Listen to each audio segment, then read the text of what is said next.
आज महाराष्ट्र और छत्तीसगढ़ दौरे पर प्रधानमंत्री नरेंद्र मोदी सुबह नागपुर में स्मृति मंदिर में आरएसएस के संस्थापकों को देंगे श्रद्धांजलि और दीक्षा भूमि में डॉक्टर बी.आर. अम्बेडकर को करेंगे नमन। इसके बाद वो माधव नेत्रालय के विस्तार की आधारशिला रखेंगे और solar defence and aerospace limited में यूएवी सुविधाओं का उद्घाटन करेंगे।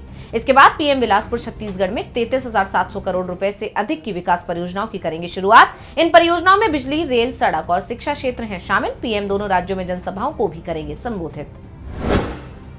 केंद्रीय गृह मंत्री अमित शाह के बिहार दौरे का दूसरा दिन पटना में सहकारिता विभाग के एक समारोह में करेंगे शिरकत। राजद प्रमुख लालू यादव के गढ़ गोपालगंज में चुनावी सभा को करेंगे संबोधित। गृह मंत्री प्रदेश को करोड़ों की देंगे सौगात। एनडीए की महत्वपूर्ण बैठक के लिए सीएम आवास जाएंगे। बैठक में बीजेपी सीएम नीतीश कुमार, केंद्रीय मंत्री चिराग पासवान तथा जीतन राम मांझी भी होंगे शामिल। प्रधानमंत्री मोदी करेंगे मन की बात। रेडियो कार्यक्रम के माध्यम से देश को करेंगे संबोधित। कार्यक्रम में देश विदेश के लोगों के साथ अपने विचार करेंगे साझा। ये मासिक रेडियो कार्यक्रम का 120वां एपिसोड होगा। पीएम मोदी ने मन की बात के लिए व्यापक सुझाव मिलने पर जाहिर की प्रसन्नता। आकाशवाणी और दूरदर्शन के संपूर्ण नेटवर्क, आकाशवाणी समाचार वेबसाइट और news on AIR mobile app पर प्रसारित किया जाएगा कार्यक्रम।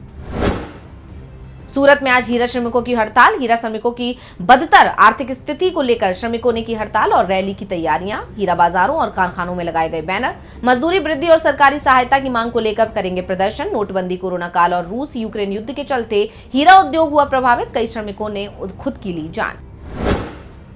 बिहार के पटना सिटी में हाको रथ हम पान है महारैली आज। राजनीतिक दबाव के कारण बदला आयोजन स्थल। पहले सिटी स्कूल मैदान पटना में होनी थी रैली। महासंघ के नेताओं ने इसे लोकतांत्रिक अधिकारों का बताया हनन। आंदोलन और भी आक्रामक होने की दी चेतावनी। कार्यक्रम को लेकर पान समाज में जबरदस्त जोश और उत्साह। हजारों की संख्या में लोगों के जुटने की उम्मीद। 13 अप्रैल को गांधी मैदान में होगा महाजुटान।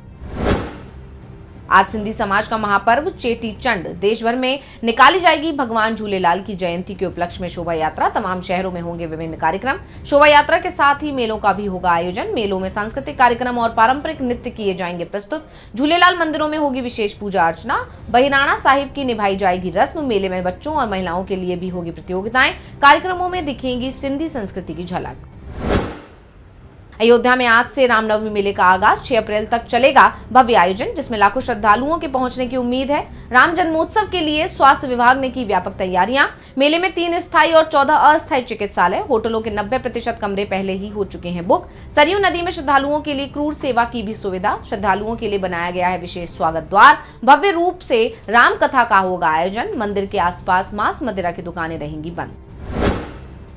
आईपीएल में आज 2 मुकाबले। पहला मुकाबले में दिल्ली कैपिटल्स का सामना सनराइजर्स हैदराबाद से। विशाखापट्टनम के doctor YS Rajasekhara Reddy SCA BDCA cricket stadium में होगा मुकाबला। दोनों ही टीमों को अपने पिछले मुकाबले में मिली है जीत की लय को बरकरार रखने की करेंगी कोशिश। दोपहर 2:30 बजे से शुरू होगा मैच। आईपीएल के दूसरे मुकाबले में राजस्थान रॉयल्स की भिड़ंत तो चेन्नई सुपर किंग्स से। असम क्रिकेट एसोसिएशन स्टेडियम में शाम 7:30 बजे से शुरू होगा मुकाबला। 30 मार्च से फ्लाइट्स का नया शेड्यूल। इस बार नए शहरों के लिए एयर कनेक्टिविटी होगी शुरू। जेवर के लिए शुरू होगी 2 उड़ान। श्रीनगर और नागपुर के लिए सीधी फ्लाइट। जयपुर से दिल्ली NCR के तीनों एयरपोर्ट के लिए संचालित होगी फ्लाइट। जेवर एयरपोर्ट के लिए इंडिगो और एयर इंडिया एक्सप्रेस ने समर शेड्यूल में एक फ्लाइट प्रस्तावित की। कई राज्यों में बदला मौसम का मिजाज। दिल्ली NCR यूपी और हरियाणा पंजाब में चलेंगी तेज सी ठंड हवाएं। तापमान में आएगी कमी। हिमाचल प्रदेश में पहाड़ी इलाकों में बर्फबारी का अलर्ट जारी। कई राज्यों में बारिश के साथ ओलावृष्टि का खतरा। पूर्वोत्तर में भी आंधी के साथ बारिश का अलर्ट। दक्षिण में ओडिशा, छत्तीसगढ़, झारखंड और पश्चिम बंगाल के कुछ हिस्सों में तेज गर्म हवाएं यानी लू चलने के आसार।